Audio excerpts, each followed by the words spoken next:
आज सुबह जब वरुण बाथरूम में थे तब उनके फोन की रिंग बजी। ममता ने नंबर देखा, विदेशी नंबर देख उन्होंने बाथरूम के दरवाजे के बाहर से पुकारा, कहीं फॉरेन से तो फोन आ रहा है। फोन अरुण के परम मित्र श्यामलाल का निकला। अमेरिका में आई मंदी के कारण उनकी नौकरी जाती रही। मुंबई में एक नौकरी मिली है, सो वे सपरिवार भारत लौट रहे हैं। यही बतलाने को फोन किया। हाँ यार, यह भी कोई पूछने की बात है? मेरा घर तुम्हारा घर, जब तक तुम्हारे लिए एक पसंदीदा घर का इंतजाम नहीं हो जाता यहीं रहना आराम से। अरुण ने कह तो दिया, पर चिंता की लकीरें ममता के माथे पर उभर आई। यहाँ मुंबई में इतने छोटे घरों में कैसे एडजस्ट करेंगे सब? ममता चिंतित हो उठी। कुछ दिनों की बात है, मैं आज ही प्रॉपर्टी डीलर से उनकी पसंद का घर ढूंढने को कह दूंगा, तब तक हो जाएगा कुछ न कुछ। मगर उनके देखे चुने बिना घर ऐसे फाइनल हो सकता था? सो श्यामलाल, उनकी पत्नी निशा और बेटा निनाद भारत आते ही सबसे पहले अरुणा और ममता के घर पहुंचे। ममता अपनी प्लानिंग कर चुकी थी। अरुण और वह ड्राइंग रूम में बेटी ध्रुवी के साथ और उनका इकलौता बेडरूम मेहमानों के लिए। उस समय निनाद और ध्रुवी करीब 17-18 वर्ष के थे जब पहली बार उनकी मुलाकात हुई। यह ऐसी मुलाकात नहीं थी जिसका इंतजार दोनों कर रहे हों। ध्रुवी अपना कमरा, इतनी अलमारी और अपनी स्टडी टेबल छिन जाने के उससे परेशान थी, तो निनाद टीनेज में अपने दोस्त, अपना स्कूल, अपना शहर, अपना देश छोड़कर यहाँ आने की वजह से दुखी था। वह खुद उस वक्त एक अल्लड़ लड़की थी जो जिंदगी के हर एक पल को अपने अर्थों में जीना चाहती थी। गोलमटोल चेहरा, सांवली सूरत, फैशन की ओर कम ध्यान, लड़कों की तरफ छोटे छोटे बाल, बॉय कट ड्रेस पहनना और साइकिलिंग उसके शौक हुआ करते थे। फिर भी ध्रुवी को उम्मीद थी कि विदेश से आ रहा है तो निनाद आकर्षक नौजवान होगा, लेकिन निनाद साधारण सा लड़का दिख रहा था। लंबा पतला गोरा, बालों को जेल लगाकर एक और चिपकाया हुआ और हल्की उगती दाढ़ी मूछें। निनाद अक्सर सकुचाया रहता, ना खुलकर खाना खाता, ना किसी से कोई बातचीत, बस अपने फोन में कुछ देखता पड़ता रहता। एक ही घर में रहने की वजह से ममता खाना परोसने के बाद निनाद को और खिलाने के क्रम में उलझ जाया करती। फॉरगेट इट ममता, निशा उन्हें रिलैक्स करने को कहती, लेकिन एक तो हिंदुस्तानी माँ और उस पर मेजबान ममता रुकती भी तो कैसे? ध्रुवी इन दिनों स्वयं को काफी उपेक्षित महसूस करती। मम्मी उसकी ओर नखरे उठा रही निनाद के। अगर निनाद उसमें थोड़ी रुचि दिखाता तब भी कुछ बात बनती, लेकिन यहाँ तो वह ऐसे बिहेव करता जैसे उसे किसी से कोई लेना देना ही नहीं। दरअसल निनाद के आने से ध्रुवी के जीवन में पहली बार एक लड़के के लिए जरा चेतना जागी। उसने अपने आप को आईने में निहारना शुरू कर दिया। अपने गोल कपोलों पर वह जरा सी झीक उठती। जी करता निनाद की तरह पतली हो जाए। अब उसे लंबे बालों को अदा से झटकने की इच्छा होने लगी। उफ, उसने पहले क्यों नहीं सोचा कि वह अब 17 वर्ष की हो चली है, कोई 10-12 साल की छोटी बच्ची नहीं रही। ध्रुवी के अंदर आकर्षण पनपने लगा, एक केमिस्ट्री जो उसे निनाद की ओर खींचते हुए चार्ज कर जाती। अब जब भी वह रोमांटिक गाने सुनती तो उसके अधरों पर स्मित की रेखा स्वयं ही खिंच जाने लगी। आजकल वह अपनी नोटबुक के अंत में कुछ भी करने लगती थी, एक अधूरा सा स्केच जिसमें एक लड़का होता, एक लड़की होती। प्यार भरे आकर्षण में विवेक कहाँ होता है? वहाँ तो बस एक झुकाव होता है, एक खिंचाव होता है जो हमारी हर भावना को प्रभावित कर देता है। आजकल ध्रुवी के मन की परतें निनाद के नाम लेने भर से फड़फड़ाने लगती थी, पर निनाद में ऐसी कोई बात उसे ना दिखाई देती। वह तो उसे देखे बिना ही सामने से गुजर जाता अपने कमरे में, या कहे कि ध्रुव के कमरे में घंटों अकेला बिता देता, जबकि ध्रुवी उसे देखने के लिए अक्सर घर में बहाने बनाती, इधर उधर घूमती रह जाती। खाना भी अक्सर वह अपने कमरे में खाता। एक ही घर में रहते हुए भी दोनों का आमना सामना बहुत कम हुआ करता। क्या यह इसलिए क्योंकि निनाद ऐसा ही चाहता है? शायद यह ध्रुवी का क्रश था, प्यार नहीं, क्योंकि प्यार में तो और भी गहरी डुबो देने वाली तरंगे होती होंगी। वह सोचा करती, अगर उसके दिल को प्यार हुआ है तो उसका प्यार निनाद तक क्यों नहीं पहुंच पा रहा? दूर दूर से देखने भर को प्यार की संगा दे सकते हैं। आखिर यह उसका पहला प्यार था, उसने कौन सी प्रेम में डिग्रियां हासिल की थी? उसका यह विचलित होना स्वाभाविक था। लगता तो प्यार ही था, किंतु इस स्टेज पर उसे प्यार की तीव्रता का कोई अंदाजा न था, और न ही वह समीपता उन दोनों के बीच स्थापित हो रही थी जिसकी उसे आशा थी। इन्हीं विचारों में उलझी ध्रुवी कंफ्यूज रहने लगी। क्या है उन दोनों के बीच? कोई संग साथ की यादें नहीं, कोई लगाव नहीं, मिलने की तड़प नहीं, भविष्य के लिए संजोए सपने नहीं, निजी अनुभवों और भावनाओं की तरलता से सूखा यह प्यार नहीं हो सकता। ध्रुवी अपने अंदर उठते ज्वार को टीनेज का साइड इफेक्ट समझकर दिमाग से परे सरका देना चाहती थी, मगर दिलजोर हर बार निनाद को देख भीग जाता था। उसे कैसे मनाए? उस दिन ध्रुवी को अपनी सहेली के घर एक किताब लौटाने जाना था। दिन ढल चुका था, ऐसे में अकेले जाने देना ममता को ठीक नहीं लगा। निशा ने जबरन निनाद को उसके संग भेज दिया गया। I don't want to force you. घर से कुछ कदम दूर आते ही ध्रुवी बोली। वह निनाद के अपनेपन से पहले ही व्यथित थी, और आज तो निनाद उसके कदमों के कदम मिलाकर भी नहीं चल रहा था, 4 कदम पीछे था। तुम चाहो तो घर चले जाओ या कहीं भी, मैं खुद जा सकती हूँ।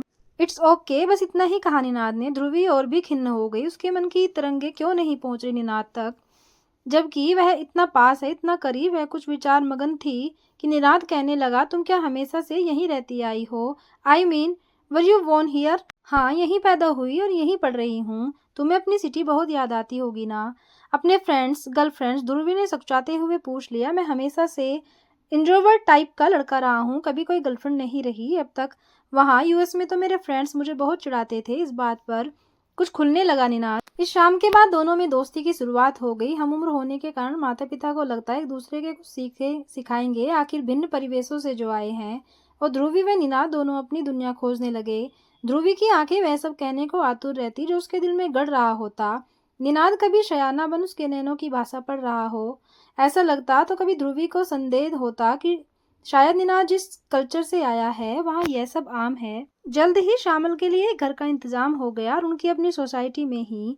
जब तक निनाद के कॉलेज और उनकी नौकरी का बंदोबस्त नहीं होता तब तक यही ऑप्शन सही लगा। शिफ्ट होने के बाद निनाद और ध्रुवी का आमना सामना होने के चांस कम हो गए। अब निनाद उनके घर से जा चुका था। ध्रुवी बॉय कर अपनी दिनचर्या में व्यस्त हो गई। निनाद के शिफ्ट होने के बाद शाम को जब ध्रुवी नीचे सोसाइटी के पार्क में गई तो उसे वहां खड़ा पाकर सुखद आश्चर्य से भर गई। यानी निनाद को भी उसका साथ भाता है, तभी वह उससे मिलने की चाह में वहां मौजूद है। हाय करते हुए ध्रुवी निनाद की ओर बढ़ गई। दोनों का यह नित्यक्रम बन गया। एक ही घर में रहते हुए भी जो दोनों थोड़े खिंचे हुए से रहते थे, वहीं अब दूसरे घर से मिलने आते हुए एक दूसरे के करीब आने लगे। अब ध्रुवी जब कभी नीचे पार्क में जाती तो उसकी तैयारी कुछ देर पहले से करती। फेस वॉश से मुंह धोती, होठों पर लिप ग्लॉस लगाती, आंखों में काजल, कानों में लूप्स और बालों को अक्सर संवार कर खुला छोड़ दिया करती। निनाद भी महकता मुस्कुराता आता। तुमने कभी गोलगप्पे ट्राई किए क्या? ध्रुवी ने एक शाम पूछा तो निनाद ने नामे सिर हिलाया। सुना है बहुत स्पाइसी होते हैं, चलो आज खाने चलते हैं, माई ट्रीट। कहते हुए ध्रुवी उसे पास के मार्केट में ले गई। आंसू पोंछते निनाद ने एक बार फिर शिकायत नहीं की कि उसे तीखा खाने की आदत नहीं। ध्रुवी की मनमोहक मुस्कान उसे इम्प्रेस करने के चक्कर में चुपचाप खाता गया। किंतु जब अगले दिन वह पार्क में नहीं आ पाया तब ध्रुवी को पता चला कि तीखा खाने के कारण उसका पेट खराब हो गया। ध्रुवी के मन में निनाद के प्रति उभरी चिंता के साथ साथ एक तसल्ली भी हुई। उसे विश्वास होने लगा कि निनाद भी उसे पसंद करता है, तभी तो उसकी खुशी के कारण उसने वह भी कर डाला जो उसके लिए सही नहीं था। कुछ हफ्तों में श्यामल और निशा की जिंदगी पटरी पर आ गई। श्यामल की नौकरी लग गई और निनाद का एडमिशन हो गया। श्यामल को अपनी पसंद का घर भी मिल गया। नवी मुंबई में उनका नया ऑफिस होगा, इसलिए घर भी वहीं लेना उचित रहा। श्यामल व निशा सामान पैक करने आदि में व्यस्त थे कि निनाद आंख बचाकर ध्रुवी से मिलने खिसक गया। पार्क के बेंच पर पास पास बैठे निनाद ने धीरे से ध्रुवी से कहा, सो आई गैस दिस इस इट। तुमने सोसाइटी के पीछे वाला गार्डन नहीं देखा ना? ध्रुवी के एक बार उसके साथ बाहर जाना चाहती थी, उसे यही सूझा। आज गार्डन में घूमते हुए दोनों के कदम एक साथ उठने लगे। बिछड़ने का एहसास होने लगा। अभी तो प्रेम कहानी शुरू भी नहीं हुई। अभी से अल्प विराम, फिर दोनों न जाने कब मिलेंगे। मुंबई की भागदौड़ भरी जिंदगी में किसके पास दूसरे के घर जाने का टाइम है? निनाद का एडमिशन हो जाएगा, वह अपने नए दोस्तों में खो जाएगा। ध्रुवी भी तो इस वर्ष कॉलेज चली जाएगी, अपनी अलग दुनिया खोजने लगेगी। दोनों शायद ऐसे ख्याल दोनों के जहन में चलने लगे। उनके कदमों में कदम मिलाते हुए तभी होले से ध्रुवी ने निनाद की एक उंगली अपनी छोटी उंगली में उलझती महसूस की। बिना नजरें मिलाए वे दोनों सरकते रहे। उंगलियां आपस में खेलने लगी। अब उनके हाथ एक दूसरे को नाजुकता से पकड़ चुके थे। यूं ही चलते हुए दोनों निनाद के घर पहुंच गए। दरवाजे की घंटी बजाने से पहले निनाद की बांह से ध्रुवी की कमर टटोल ली। उसे अपने पास घुमाते हुए निनाद ने अपने पतले अधरों को ध्रुवी के रसभरे होठों पर मृदुलता से रख दिया। इससे पहले कि चुंबन की तपिश अनुभव होती, एक जानी पहचानी भारी भरकम आवाज ने उन दोनों की तंद्रा चटका दी। ध्रुवी, यह आवाज अरुण की थी जो उसी समय श्यामल के घर कुछ मदद करने आए थे। पिता द्वारा उन्हें ऐसी स्थिति में पकड़े जाने पर दोनों बेहद शर्मिंदा हो गए। आंख मिलाने की हिम्मत नहीं हो पाई। निनाद घर के अंदर तो ध्रुवी अपने घर की ओर भाग गई। अरुण भी पीछे पीछे चले। बस यह थी इनकी आखिरी मुलाकात। अरुण के रोबीले सुर ने उन्हें इस कदर चौंका दिया कि जब उनका ट्रक घर से निकला तो ध्रुवी ने बाय बोलने के लिए अपने घर की बालकनी से भी नहीं झांका। घर पहुंचकर काफी हंगामा हुआ। जो कुछ अरुण ने देखा उससे वे अपना आपा खो चुके थे। बेहया बेशरम लड़की दूसरे के दरवाजे पर खड़े होकर नीच हरकत करते हुए शर्म नहीं आई? क्या यही संस्कार दिए हैं हमने तुझे? वे गरज रहे थे। कमरे के कोने में खड़ी ममता सुबक रही थी और अपने पल्लू से अपने आंसुओं को पोंछे जा रही थी। मैंने सोचा था कुछ अच्छा सीखेगी उस लड़के से, कुछ ऐसा जो अपने देश की शिक्षा से छूट गया हो। मुझे क्या पता था कि यह सब सीख रही है। काफी देर तक आग बबूला होने के बाद जब अरुण शांत हुए तो ध्रुवी को पुनः समझाने लगे, बेटी, दोस्ती और रिश्तेदारी में फर्क होता है। श्यामल मेरे दोस्त जरूर हैं, पर उनसे कोई रिश्ता जोड़ना संभव नहीं। हमारी जात बिरादरी अलग है, हमारे संस्कार अलग हैं। वे मांस मच्छी खाने वाले, जनेऊ ना पहनने वाले लोग हैं और हम ठहरे उच्च कुलीन पंडित। और वैसे भी अभी तेरी उम्र ही क्या है? यह सब किशोरावस्था की भटकन है। मैं जानता हूँ कि मेरी बेटी सयानी है और मेरी बात का मान रखेगी। जब तू समझदार हो जाएगी तब तो खुद ही हंसेगी अपनी इस बेवकूफ़ी पर और मुझे धन्यवाद देगी तेरा जीवन बर्बाद होने से बचाने के लिए। अरुण बोलते रहे, ध्रुवी सुनती रही। उस उम्र में इसके अलावा कुछ और होना संभव भी कहाँ था। बेवकूफ़ी, जिंदगी की बर्बादी जैसे भाव उसकी आत्मा को घायल कर रहे थे। किंतु वह चुप थी। कैसे कहती वह अपने जन्मदाता से कि यह किशोरावस्था की खुमारी नहीं, उसका प्यार है।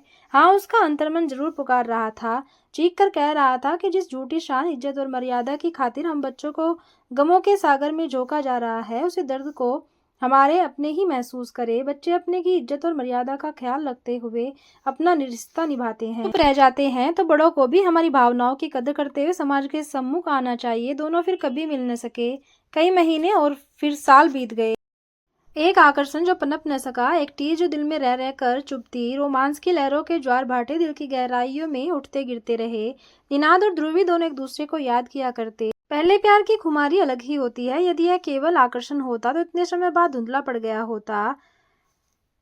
वह हमेशा निनाद की याद, उनकी छुअन, पहले चुंबन का महसूस, एहसास, काश वे दोनों थोड़ा और सावधान होते उस शाम। अब वह केवल यही सोच पाती। कॉलेज के दिनों में उसे जो भी लड़के मिले, सब में उसने निनाद की छवि ढूंढने का प्रयास किया, लेकिन कोई नहीं मिल पाया। तो दोस्तों, ये थी पहले पहले प्यार की अधूरी सी कहानी। उम्मीद करती हूँ आपको जरूर पसंद आई होगी। और अगर कहानी आपको अच्छी लगी हो तो कमेंट करके जरूर बताना। ऐसी ही कहानी सुनने के लिए हमारे चैनल को सब्सक्राइब भी करना और कमेंट करके बताना आपको कहानी कैसी लगी। कहानी को पूरा सुनने के लिए धन्यवाद।